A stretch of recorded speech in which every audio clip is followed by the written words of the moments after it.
നമസ്കാരം, മലയാളി വാർത്തയിലേക്ക് സ്വാഗതം. തിരുവനന്തപുരം കാസർഗോഡ് വന്ദേ ഭാരത് ട്രെയിനിൽ ഉണ്ടായത് എസിയിൽ നിന്നുള്ള വാതക ചോർച്ചയല്ല എന്ന വിശദീകരണവുമായി റെയിൽവേ. പുകയുടെ സാന്നിധ്യമുണ്ടായാൽ പ്രവർത്തിക്കുന്ന അഗ്നിരക്ഷാ വാതകമാണ് എസിയിൽ നിന്നുള്ള വാതക ചോർച്ച എന്ന് തെറ്റിദ്ധരിക്കാൻ കാരണമായത്.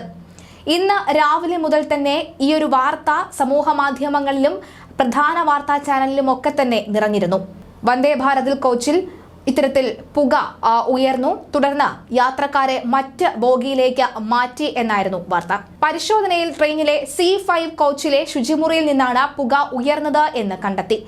യാത്രക്കാരിൽ ആരെങ്കിലും പുക വലിച്ചതാകാമെന്നാണ് റെയിൽവേയുടെ പ്രാഥമിക നിഗമനം. അതിനിടെ സംഭവത്തിൽ റെയിൽവേ പോലീസ് അന്വേഷണം ആരംഭിച്ചിട്ടുണ്ട്. ഇന്ന് രാവിലെ 8:30യോടെയാണ് സംഭവം നടന്നത്.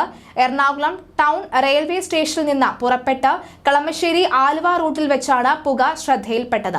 വലിയ പുക ഉയർന്നതിനെ തുടർന്ന് യാത്രക്കാർക്ക് അസ്വസ്ഥത അനുഭവപ്പെട്ടു. ഉടൻ തന്നെ ട്രെയിൻ നിർത്തി കോച്ചിൽ നിന്ന് യാത്രക്കാരെ ഒഴിപ്പിച്ച് മറ്റ് കമ്പാർട്ട്മെന്റുകളിലേക്ക് മാറ്റിയിരുന്നു. തുടർന്ന് ആലുവയിൽ നിർത്തിയിട്ട ട്രെയിൻ റെയിൽവേ ഉദ്യോഗസ്ഥർ പരിശോധിച്ചപ്പോഴാണ് വാതക ചോർച്ച അല്ല എന്ന് സ്ഥിരീകരിച്ചത്. പരിശോധനയിൽ ട്രെയിനിലെ C5 കോച്ചിലെ ശുചിമുറിയിൽ നിന്നാണ് പുക ഉയർന്നത് എന്ന് വ്യക്തമായി. യാത്രക്കാരിൽ ആരെങ്കിലും പുക വലിച്ചിട്ടുണ്ടെങ്കിൽ, കൂടെയുള്ള യാത്രക്കാർ അറിഞ്ഞിട്ടുണ്ടെങ്കിൽ അതിനെക്കുറിച്ചുള്ള വിവരങ്ങൾ റെയിൽവേ തേടുമെന്നാണ് പ്രാഥമിക നിഗമനം. പ്രശ്നം പരിഹരിച്ച ശേഷം വന്ദേ ഭാരത് ട്രെയിൻ പുറപ്പെട്ടു തുടങ്ങിയിട്ടുണ്ട്. C5 കോച്ചിൽ യാത്രക്കാരെ ഇരുത്തിക്കൊണ്ട് തന്നെയാണ് ട്രെയിൻ ആലുവയിൽ നിന്ന് പുറപ്പെട്ടത്. അതിനിടെ ശുചിമുറിയിൽ നിന്ന് പുക ഉയരാനുള്ള കാരണത്തെക്കുറിച്ച് റെയിൽവേ പോലീസ് അന്വേഷണം ആരംഭിച്ചു. ട്രെയിനിൽ പുകവലിക്കാൻ പാടില്ല എന്നാണ് നിയമം. ഇത് ലംഘിച്ച് ആരെങ്കിലും പുക വലിച്ചോ എന്നടക്കമാണ് റെയിൽവേ പോലീസ് ഇപ്പോൾ അന്വേഷിച്ചു വരുന്നത്.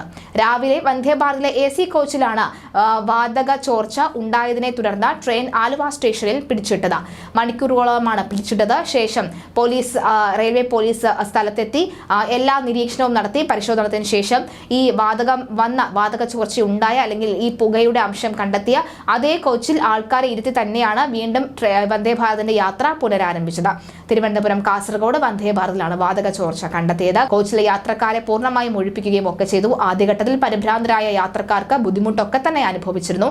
എന്നാൽ പിന്നീട് കോച്ചിൽ നിന്ന് മാറ്റിയ ശേഷം മറ്റ് ബുദ്ധിമുട്ടുകളൊന്നും തന്നെ ഉണ്ടായിട്ടില്ല എന്നാണ് പുറത്തുവരുന്ന വിവരം. കളമശ്ശേരി ജംഗ്ഷന് കടന്നു പോകുന്ന സമയത്താണ് AC കോച്ചിൽ നിന്ന് പുക ഉയർന്നതായി യാത്രക്കാർ ശ്രദ്ധയിൽപ്പെട്ടത്. എസിയിൽ നിന്ന് വാതകം ചോർന്നതാണെന്നായിരുന്നു ആദ്യം കരുതിയിരുന്നത്. പരിശോധനയ്ക്കൊടുവിലാണ് ട്രെയിൻ സർവീസ് പുനരാരംഭിച്ചിരുന്നത്.